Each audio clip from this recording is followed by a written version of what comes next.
శివలింగంపై కాలు పెట్టిన భక్తుడు, కాని మహాశివుడే మెచ్చిన గొప్ప భక్తుడు. ఆయనెవరో తెలుసా? తిన్నా అనే ఒక వేటగాడు, శాస్త్రాలు తెలియని ఒక అమాయక భక్తుడు. ఇది ఆంధ్రప్రదేశ్లోని శ్రీకాళహస్తికి చెందిన భక్త కన్నప్ప కథ.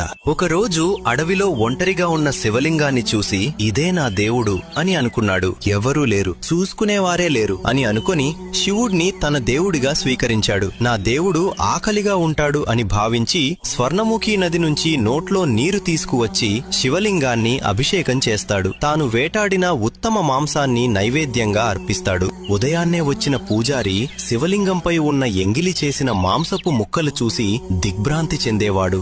ఎవరో అపవిత్రమైన పూజ చేస్తున్నారని బాధపడుతూ మహాదేవుడిని ప్రార్థించేవాడు. ఆ రాత్రి పూజారి కలలో శివుడు దర్శనమిచ్చి, రేపు దాక్కుని చూసి నిజమైన భక్తి ఏంటో తెలుసుకో అన్నాడు. మరుసటి రాత్రి పూజారి దాక్కుని చూస్తుండగా కన్నప్ప శివలింగం ముందు తాను ఎంగిలి చేసిన మాంసపు ముక్కలు అర్పిస్తూ భక్తితో తన పూజను ప్రారంభించాడు. అప్పుడే శివలింగం కుడి కన్ను నుంచి రక్తం కారడం మొదలైంది. కన్నప్ప భయంతో ఆతృతతో ఔషధమూలికలు పెట్టిన ప్రయోజనం లేకపోయింది. వెంటనే కన్నుకి బదులు కన్ను ఇవ్వాలనే నిర్ణయంతో తన కుడి కన్నును తీసి శివలింగంపై అమర్చాడు. అద్భుతంగా రక్తం ఆగిపోయింది. అయితే వెంటనే ఎడమ కన్ను నుంచి కూడా రక్తం కారడం మొదలైంది. తన మరో కన్నును కూడా అర్పించాలంటే ఎక్కడ పెట్టాలో ఎలా తెలుసుకోవాలి? అందుకే తన కాలు శివలింగంపై పెట్టి స్థానం గుర్తుపెట్టుకుని రెండో కన్నును కూడా అర్పించాడు. ఆ పరమ త్యాగం, ఆ పరమ భక్తి చూసి పూజారి ఆశ్చర్యంతో అలా చూస్తూ నిలిచిపోయాడు. ఆ క్షణమే